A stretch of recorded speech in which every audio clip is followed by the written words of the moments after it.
Buenas, acá estoy de nuevo con la segunda parte de sistemas energéticos. Vamos a ver lo que es sistema aeróbico que nos quedó pendiente. Vamos a ver también los buffers, las adaptaciones de los sistemas energéticos al entrenamiento y algo de suplementación también, un poco. Si bien dije que no iba a poner nada de suplementación, hay algunas cosas que eran importantes, entonces las dejé.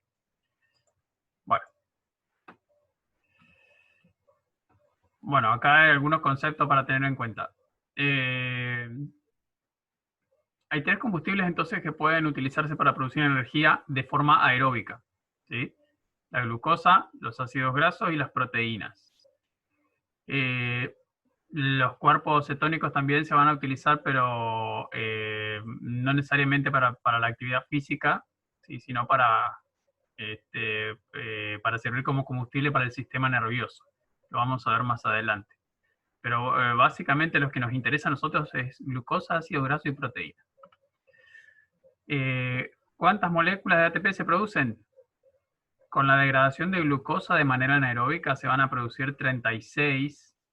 Vamos a poner para dibujar.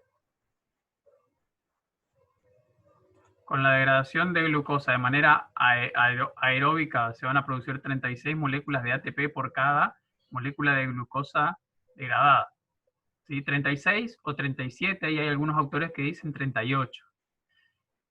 Esa diferencia de un ATP en la producción 36 o 37 va a ser la misma diferencia que teníamos cuando hablábamos de glucólisis anaeróbica, ¿sí? Donde la producción neta de ATP era de 2 o 3 ATP. ¿Sí? ¿De qué dependía?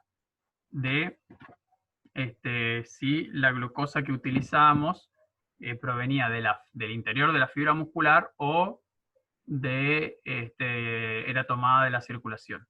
Entonces acá es lo mismo, son 36 ATP que se producen si la glucosa proviene desde la sangre, desde el exterior de la fibra muscular, y 37 ATP si lo que estamos utilizando es el glucógeno almacenado en el músculo. Bien, y cuando hablamos de ácidos grasos, que igual vamos a ver los dos sistemas aparte, cuando hablamos de ácido graso, entonces se producen entre 129 y 131 ATPs. O sea, podemos decir 130 ATPs para redondear. Va a depender del tipo de ácido graso que sea degradado.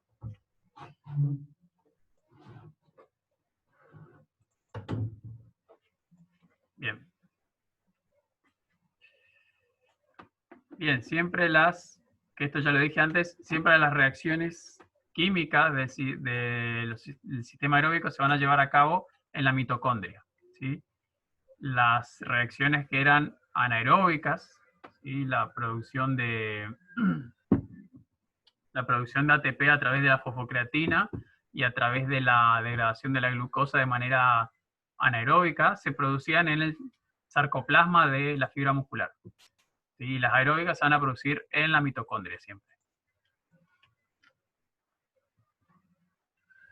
Bien, y por último los desechos, que en este caso, como la degradación es aeróbica, no se produce ácido láctico. Sí, acuérdense siempre, el ácido láctico se produce cuando la glucosa se degrada de manera anaeróbica. ¿Sí? Sí, solo en esos casos. Si se utiliza fosfocreatina, no se produce ácido láctico. Si se utiliza grasa, no se produce ácido láctico. Y si se utiliza glucosa de forma aeróbica, tampoco se produce. O proteínas, tampoco se produce. Bien, vemos entonces el primero, que es la glucólisis oxidativa o lenta.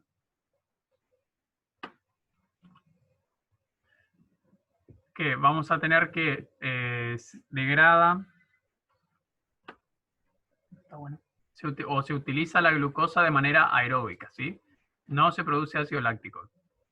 En la glucólisis aeróbica no se produce ácido láctico, se utiliza la molécula de glucosa de forma aeróbica. Después vamos a ver en el dibujo cómo mismo dibujo que vimos en el Power anterior, en donde pasaba la glucosa de convertirse a ácido pirúvico, y desde el ácido pirúvico puede tomar dos caminos. El camino aeróbico, ¿sí? Por el cual pasa a la mitocondria y se convierte en, ¿cómo es? En acetilcoenzima A, o la vía anaeróbica, en la cual se convierte en ácido láctico. Bien. La degradación de la glucosa entonces se va a producir en la mitocondria, ya dijimos, porque es un proceso aeróbico. Se produce 36 o 37 ATP por molécula de glucosa degradada. ¿Sí? Esta vía de degradación de la glucosa va a tener mayor capacidad, o sea, va a producir mayor cantidad de moléculas de ATP que la vía de glucólisis anaeróbica, pero va a tener menos potencia. O sea, cuando la glucosa se degrada de forma aeróbica, se producen más cantidad de ATP, pero se producen más lentamente. Entonces va a ser útil en una actividad en la que, en una actividad que no sea tan intensa, pero a su vez va a aportar una buena capacidad, una buena cantidad de ATP por molécula de glucosa. Va a rendir más.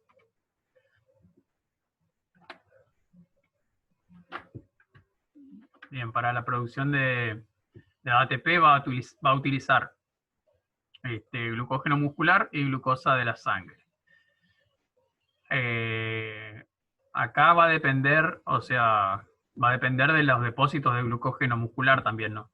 O sea, si veníamos realizando una actividad intensa, en el cual desgastamos de manera anaeróbica los depósitos de glucógeno muscular, entonces, cuando entremos a utilizar el sistema aeróbico que degrada glucosa, vamos a utilizar la glucosa que proviene de la sangre, porque las reservas musculares ya van a estar desgastadas. Si no se ha desgastado, si tenemos buenas reservas en los músculos, entonces se utilizan primariamente las reservas musculares. Siempre se utiliza primero la reserva de glucógeno muscular, y después el hígado empieza a liberar glucosa a la sangre.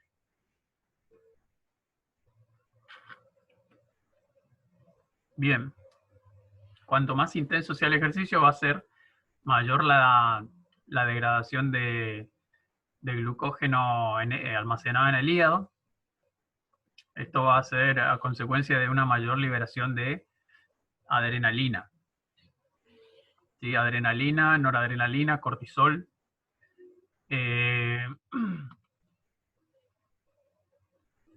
Bien. Bien, hasta ahí entonces. Acá estaba por ahí explicado detallado lo que expliqué recién. Bien, algo que me olvidé aclarar. Si bien siempre se utiliza el glucógeno muscular y después la glucosa de la sangre, una vez que el ejercicio se prolonga más, y las reservas de glucógeno del hígado se empiezan a terminar, se empieza a estimular la gluconeogénesis, o sea, la producción de glucosa a partir de desechos como el ácido láctico o el ácido pirúvico, o el glicerol de los triglicéridos, o la alanina de los ¿cómo es? De los músculos de las proteínas. ¿Sí? Este proceso empieza a predominar para poder producir glucosa a partir de otros compuestos.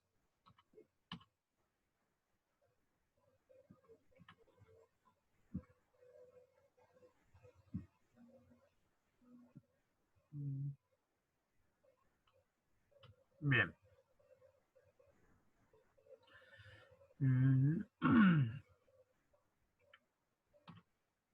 Bueno, acá está el gráfico, mismo gráfico que teníamos en el otro Power.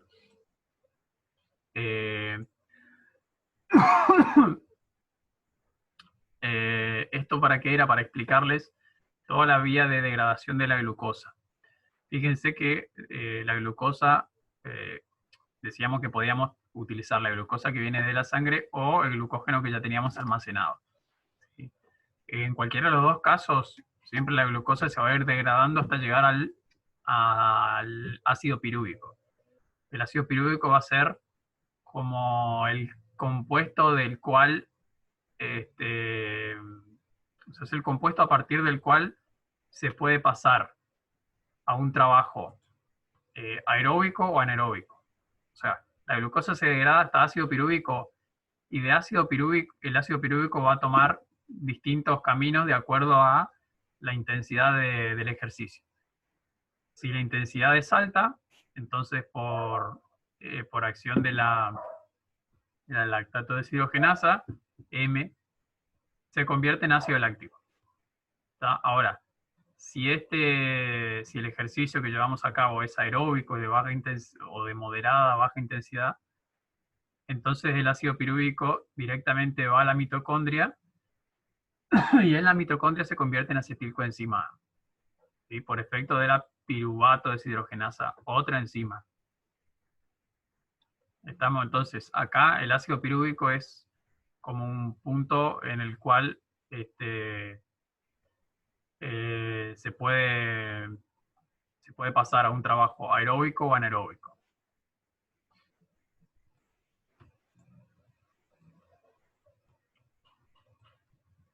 Bien, veamos entonces lo que es el sistema lipolítico, o sea, de degradación de las grasas, o de beta oxidación se puede llamar también.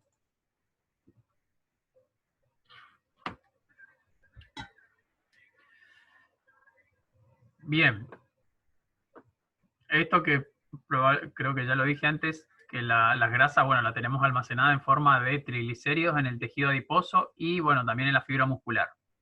Tanto en fibra muscular como en el tejido adiposo, en los adipocitos, vamos a tener triglicéridos, ¿no? Que van a ser la fuente de energía más abundante en el cuerpo.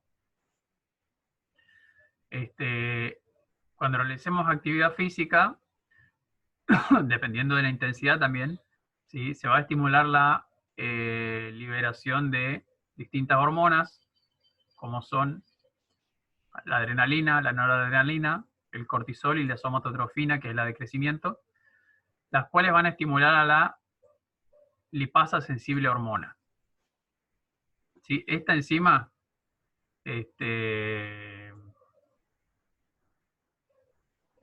lipasa, que se encuentra tanto en adipocitos como en las células en las fibras musculares, va a estimular la degradación de los triglicéridos. O sea, va a romper los triglicéridos y los va a dividir en ácidos grasos y glicerol. ¿Está? O sea, es una enzima lipolítica que rompe los triglicéridos y que es sensible a la liberación de hormonas. Por eso se llama lipasa sensible a hormonas, porque responde a la concentración, al aumento de la concentración de adrenalina, noradrenalina, cortisol y somatotrofina en sangre.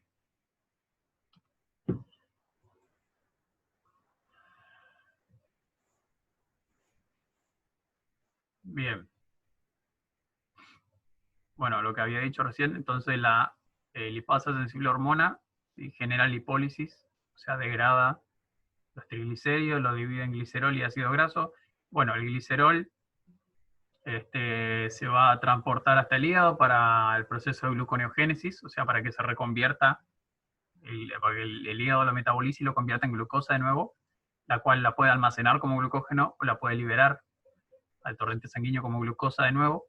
Y los ácidos grasos liberados van a ser transportados, o sea, los ácidos grasos liberados desde el tejido adiposo van a ser transportados hasta la fibra muscular para utilizarse como energía, convirtiéndose en acetilcoenzima A, ¿sí?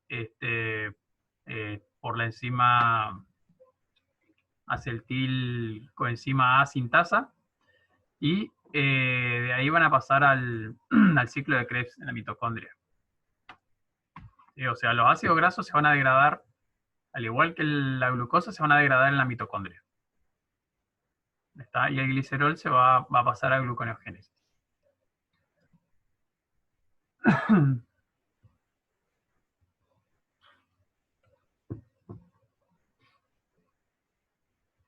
Bien, vamos a tener dentro de lo que es ácidos grasos vamos a tener ácido graso de cadena corta, media y larga. ¿Tá? Que va a depender, si no me equivoco, dependen de la cantidad de carbonos que contiene cada ácido graso.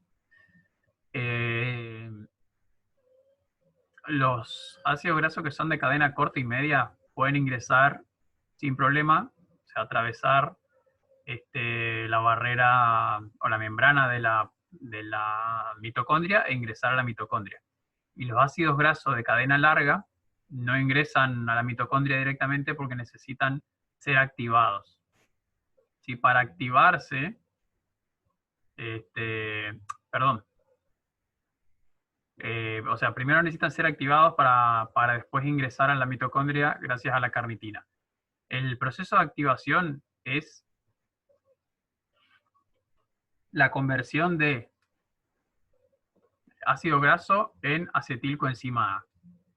¿Sí? A eso se le llama activación. El primer paso es la activación y después viene la oxidación. La activación del ácido graso entonces es convertirse en acetilcoenzima A, que es el producto final en el cual se convierten tanto la glucosa como los ácidos grasos para poder ser degradados en la mitocondria. Los dos, glucosa y ácido graso, se tienen que convertir en este compuesto para después degradarse en la mitocondria. Los ácidos grasos se van a convertir en acetilcoenzima A por acción de la enzima acetilcoenzima A sintasa. Todas las enzimas que son sintasa, lo que hacen es sintetizar. ¿Sí? Como el nombre indica, sintasa o sintetasa, la función es sintetizar.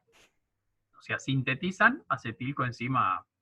O la glucógeno sintasa, lo que hace es sintetizar glucógeno. ¿Sí? Entonces, ese es el proceso de activación, se convierte en acetilcoenzima A, ingresa. Bueno, continúo. Entonces, me ha quedado en el proceso de activación de los ácidos grasos. Los ácidos, dijimos que teníamos tres tipos de ácido graso, de cadena corta, media y larga. ¿Sí? Los ácidos grasos que son de cadena corta y media van a ingresar directamente a la mitocondria, van a atravesar directamente la membrana de la mitocondria, y los de cadena larga van a precisar de la colaboración de la carnitina, que es una proteína transportadora que va a transportar, va a tomar y va a transportar los ácidos grasos entonces de cadena larga al interior de la mitocondria. ¿Está? Entonces, en primer lugar, los ácidos grasos, o sea, los triglicéridos van a ser degradados de las reservas de grasa del organismo, de los adipocitos. Los ácidos grasos van a viajar por la sangre hasta llegar a los músculos, y en los músculos van a primero activarse, o sea, convertirse en acetilcoenzima A, y luego van a ingresar a la mitocondria. Los de cadena corta y media van a ingresar directamente, y los de cadena larga por acción de la carnitina, y luego se degradan. La degradación del ácido graso va a producir más o menos unos 130 ATP, dependiendo del tipo de ácido graso, por molécula de ácido graso degradado. Bien. Acá vamos a tener un esquema de lo que es... esto representaría a una célula adiposa con triglicéridos, el hígado, el músculo y la mitocondria. ¿Sí? Vamos a tener que la actividad física va a producir liberación de adrenalina, noradrenalina, cortisol, somatotrofina, entre otras hormonas que se liberan también. Y estas 4 hormonas, ¿sí?, van a estimular a la lipasa sensible hormona que se encuentra en los adipocitos a que degrade, a que rompa los triglicéridos, y lo divida en una molécula de glicerol, que va a viajar hasta el hígado y se va a reconvertir en glucosa, y las 3 moléculas de ácido graso que van a viajar hasta los músculos, en el momento en que hagamos actividad física, viajarán hasta los músculos, y por acción de la, ¿cómo es? De la acetilcoenzima A sintasa, se van a convertir en acetilcoenzima A, ¿sí? Los cuales van a ingresar a la mitocondria y se van a degradar. ¿Sí? Ingresan los de cadena, ácido graso de cadena larga, van a ingresar gracias a la carnitina. Bien.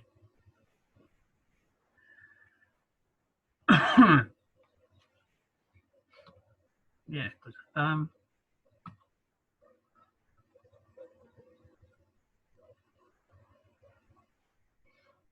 Bien, la utilización de ácido graso va a predominar como fuente de energía siempre y cuando el ejercicio sea prolongado, ¿no? Y de baja intensidad. En general, pasando los 30 minutos, 40 minutos, empieza a predominar la utilización de las grasas como fuente de energía durante la actividad física. Empieza a predominar la utilización de las grasas en comparación con las otras reservas de energía. Y cuando se excede mucho la actividad física, ahí se utilizan también las proteínas, cuando se vuelve muy larga ya la actividad física. Bien, acá varios datos sobre la carnitina.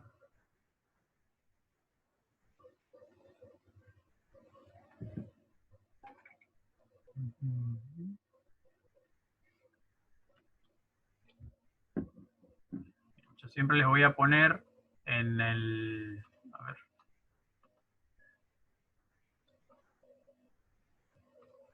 Acá les voy a poner así, algo como una síntesis, digamos, de todo el contenido. Y después, bueno, tengo el material, voy a colocar también el material citado.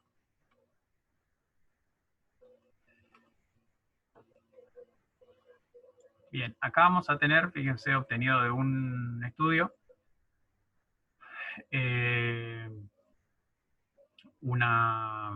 ¿cómo es? Un esquema donde muestran, fíjense, los ácidos grasos de cadena larga y los de cadena media, por ejemplo. Cómo los de cadena media ingresan directamente a la mitocondria y al ciclo de Krebs, y los de cadena larga, ¿sí? Primero se activan, ¿sí? Y luego, gracias a la carnitina, pueden ingresar a la mitocondria. ¿Sí? Los de cadena media también se activan, ¿sí? Pero se ingresan directamente a la mitocondria y se activan. Estos necesitan la ayuda de la carnitina para poder ingresar a la mitocondria.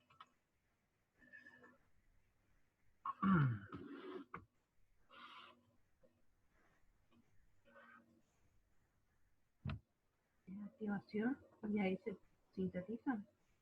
Activación y después oxidación. Se convierten en acetilcoenzima y después se degradan, digamos, en ciclo de Krebs. Igual que tanto los ácidos grasos como la glucosa se degradan en el ciclo de Krebs de manera aeróbica. Bueno, ¿qué más? Bien, los cuerpos cetónicos. Esto en realidad no vamos a entrar en detalle, solo es, o sea, es para tener en cuenta y no, porque no son una fuente de combustible para la actividad física. Los cuerpos cetónicos, que son los que se liberan en la cetosis, se liberan en casos de ayuno. O sea, cuando los depósitos de glucógeno son muy bajos, o sea, cuando no tenemos reservas de glucógeno en músculo y en hígado, por ayuno o por una actividad física demasiado prolongada, sin una supercompensación, sin una ingesta de hidrato de carbono, no tenemos reservas de glucógeno. Entonces, como no tenemos reserva de glucógeno y la gluconeogénesis ya no está surtiendo efecto, se empiezan a degradar grasas y esas grasas el hígado las va a convertir en cuerpos cetónicos, los cuales son una fuente de energía alternativa para el sistema nervioso. Entonces, está bueno no desayunar. No tanto, puede ser peligroso. No desayunar puede ser, ahora tengo que ver ayuno. Voy a escuchar cómo es. Los cuerpos cetónicos son producidos a partir de los ácidos grasos por el hígado, ¿sí? Lo que tienen los cuerpos cetónicos es que al producirse acidifican mucho la sangre, disminuyen mucho el pH de la sangre, lo cual es perjudicial para la actividad física y para la persona en general. Pero en caso de diabetes o en caso de un ayuno muy prolongado, ¿sí? En el que no se come por mucho tiempo y además, peor todavía si se hace actividad física y se gastan las reservas de glucógeno, entonces se empieza a producir, o sea, se lleva a cabo este proceso para que los nervios tengan una fuente, un combustible alternativo, ya que el sistema nervioso se alimenta solo de glucosa. Bien. Bien, la proteólisis, o sea, la degradación de las proteínas para producir energía. No aportan mucha energía, ¿sí? En realidad la función de las proteínas es más bien estructural, no es como fuente energética. La función de las proteínas en realidad no es servir como fuente, como combustible para producir energía, y sus funciones son estructurales, como formar los músculos, sirven como transportadores, también forman hormonas, enzimas, pero a su vez también se pueden utilizar como fuente de energía en casos de ayuno, ¿sí? O en casos de actividad física muy prolongada también. Por lo general, cuando la actividad física excede las 2 horas y media, empieza a predominar bastante la utilización de proteína como fuente de energía. A pesar de que las grasas no se terminan, no se degradan toda la grasa del cuerpo, obviamente, igual las proteínas se utilizan bastante. Bien. Este es un dato que es muy importante. La degradación de las proteínas durante el ejercicio, ¿sí? Va a ser inversamente proporcional. Va a ser inversamente proporcional a las reservas de glucógeno que hay en el organismo. ¿Está? O sea, si vos no tenés reservas de glucógeno en el hígado y en los músculos, y haces ejercicio, como es en el caso de un ayuno en el que te pones a hacer ejercicio en ayuno, se van a degradar mucho las proteínas, ¿sí? ¿Por qué se van a degradar? Porque se libera gran cantidad de cortisol. El cortisol se libera siempre que hay estado de hipoglucemia o cuando hay pocas reservas de glucógeno, ahí se empieza a liberar cortisol. ¿Sí? Porque el cortisol estimula la gluconeogénesis, estimula la glucólisis, la glucogenólisis hepática. Entonces, pero además, el cortisol tiene el efecto de estimular la proteólisis, o sea, la degradación de las proteínas. Y también la lipólisis, ¿tá? La degradación de las grasas. Entonces, cuando realizamos un ejercicio muy prolongado, degradamos toda la reserva de glucógeno y seguimos haciendo ejercicio además, va a empezar a, ¿cómo es? A predominar la proteólisis por encima de los demás procesos, por encima de los demás combustibles. Se va a empezar a utilizar mucho las proteínas como fuente de energía. Bien, entonces, por eso es una buena idea, para evitar degradar la musculatura, es una buena idea siempre tener, principalmente los deportistas que entrenan durante muchas horas, o deportes que son de larga duración, como los fondistas, o sea, los maratonistas, los triatletas, etc. Tener bebidas que no tengan solamente agua, sino que además tengan glucosa. Se le puede agregar azúcar a la bebida, de manera que aumente la cantidad de glucosa en sangre y se evite la hipoglucemia y por tanto la liberación de cortisol que conlleva a una proteólisis, ¿sí? Una degradación de las fibras musculares. Bien. Bien, ¿de qué va a servir? O sea, ¿cómo se va a metabolizar? ¿Cómo va a servir de fuente energética las proteínas? Van a servir porque no se van a degradar, o sea, no se van a degradar en sí misma dentro de la fibra muscular, sino que van a servir como fuente gluconeogénica. O sea, las proteínas se degradan y liberan alanina, principalmente entre otras proteínas, entre otros aminoácidos, liberan alanina, que este producto viaja hasta el hígado lo metaboliza, lo reconvierte otra vez en glucosa y lo libera a la sangre.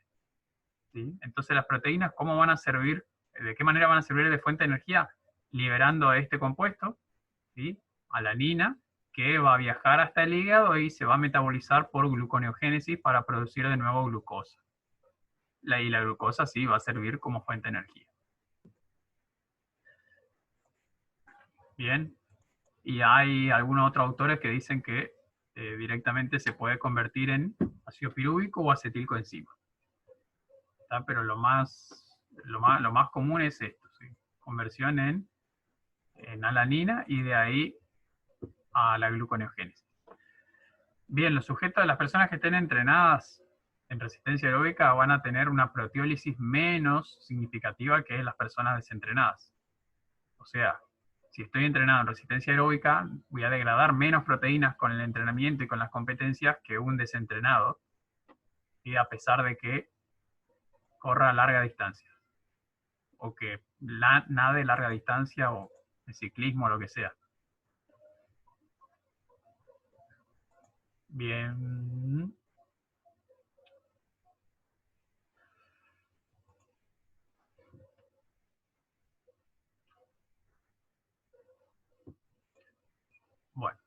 Bueno, acá hay otro esquema, otra vez, para poder entender, este es del libro de Barbani, para poder entender cómo se liberan, cómo las proteínas estructurales de los músculos se convierten en aminoácidos, en alanina, y la alanina pasa a la sangre, y de la sangre va hasta el hígado, donde se va a convertir de nuevo en glucosa, la cual o se puede almacenar como glucógeno, o se puede liberar a la sangre de nuevo, ¿sí? Como muestra acá, para servir como fuente de energía de nuevo a los músculos. ¿Sí? El hígado, o sea, básicamente la función del hígado es reciclar. Toma la basura y de la basura te hace algo nuevo, algo útil. ¿Tá? Toma el ácido láctico, te toma la alanina, el ácido pirúvico, el glicerol, te toma todo eso y te suelta glucosa a la sangre de nuevo.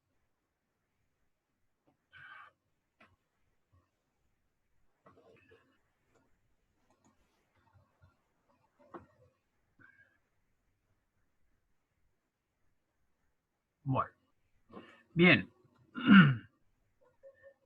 Acá hay un dato interesante. La proteólisis, si bien siempre se dice que el ejercicio de larga duración produce proteólisis, o sea, produce degradación de las proteínas estructurales, la mayoría de los autores coinciden que las proteínas que se degradan durante la actividad física prolongada son las proteínas no contráctiles. ¿Qué quiere decir? Que las proteínas que se degradan durante la actividad física muy prolongada son proteínas que no sirven para generar fuerza, para contraerse, ¿sí? O al menos eso es lo que entiendo yo. Las proteínas no contráctiles son las que se degradan, ¿sí? Las proteínas contráctiles no se van a degradar con ejercicio de larga duración.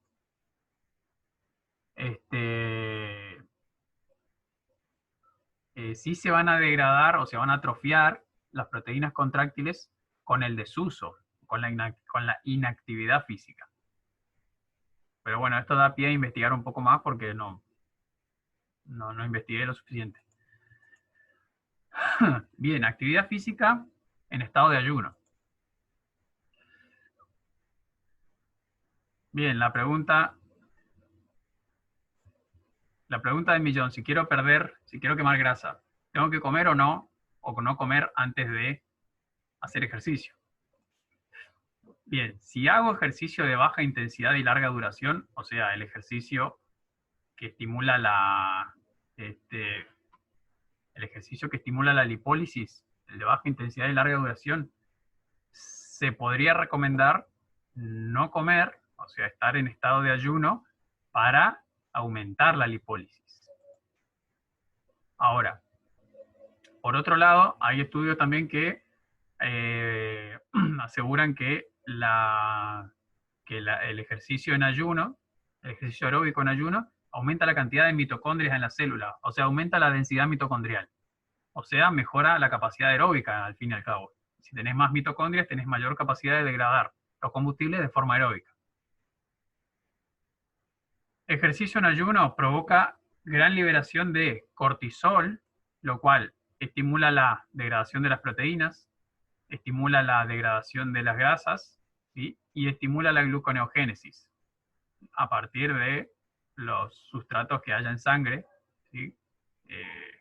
Como la alanina producido por la proteólisis justamente. A su vez, la actividad física en estado de ayuno puede conducir a la hipoglucemia. Obviamente conducirá a la hipoglucemia seguramente si vos cuando estás haciendo ejercicio en estado de ayuno no tenés reservas de glucógeno, tenés muy pocas. Justamente por estar en un estado de ayuno no tenés muchas reservas ¿cómo es? De glucógeno. Entonces, arrancás sin reservas y empezás a hacer ejercicio. Por tanto, la poca glucógeno que tenías, te lo vas a gastar y y podés llegar a quedar en un estado de cetoacidosis. O sea, empezar a producir cuerpo cetónico. ¿Está? En todo caso, si se va a hacer ejercicio en ayuno, se debería tener un caramelo, una bebida con azúcar o con glucosa o con carbohidratos simples para aumentar la glucemia en caso de que se sientan débiles o mareados o se quieran desmayar. ¿Sí? Pero sí, en teoría sería efectivo para quemar las grasas, pero a su vez también produciría proteólisis, o sea, degradaría las proteínas. Entonces vas a perder músculo y vas a perder grasa. Seguro que vas a perder peso.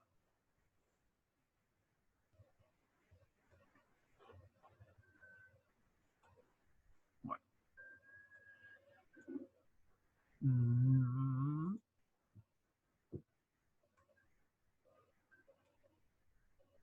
Bien. Un dato a tener en cuenta es que si yo quiero, si estoy haciendo ejercicio en ayunas porque quiero quemar grasa y o sea, si mi objetivo es quemar grasa, me pongo a hacer ejercicio en ayunas, pero además de quemar grasa también pierdo proteína, pierdo masa muscular, voy a estar disminuyendo mi tasa metabólica en reposo. ¿Sí? Porque al perder músculo, disminuye también la cantidad de energía que utilizo en reposo. Y cuanto más, la tasa metabólica en reposo es directamente proporcional a la cantidad de masa muscular. Entonces, disminuye la cantidad de masa muscular, disminuye la tasa metabólica en reposo, quemo menos o gasto menos calorías estando en reposo. No es tan conveniente para quemar gas, entonces, desde ese punto de vista. En todo caso, debería complementarse con ejercicio de musculación, de contrarresistencia.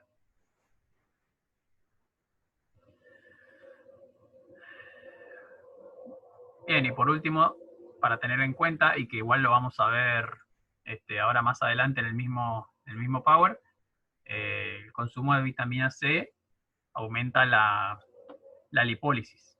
Entonces podría combinarse con un ejercicio de baja intensidad y larga duración para aumentar la efectividad de la pérdida de grasa. Bien, acá hay algunas. Bien, acá en este cuadro tenemos la velocidad de regeneración de ATP a partir de cada uno de los combustibles. O sea, qué tan rápido puede producir ATP cada uno de los sistemas. Obviamente la fosfocreatina va a ser la que tenga mayor potencia, Después vamos a tener la glucólisis anaeróbica, ¿sí? Después la glucólisis aeróbica y por último la beta-oxidación.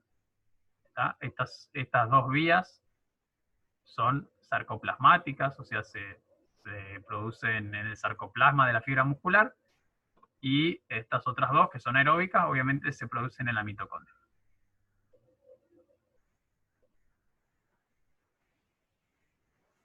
Bien, hasta ahí nomás.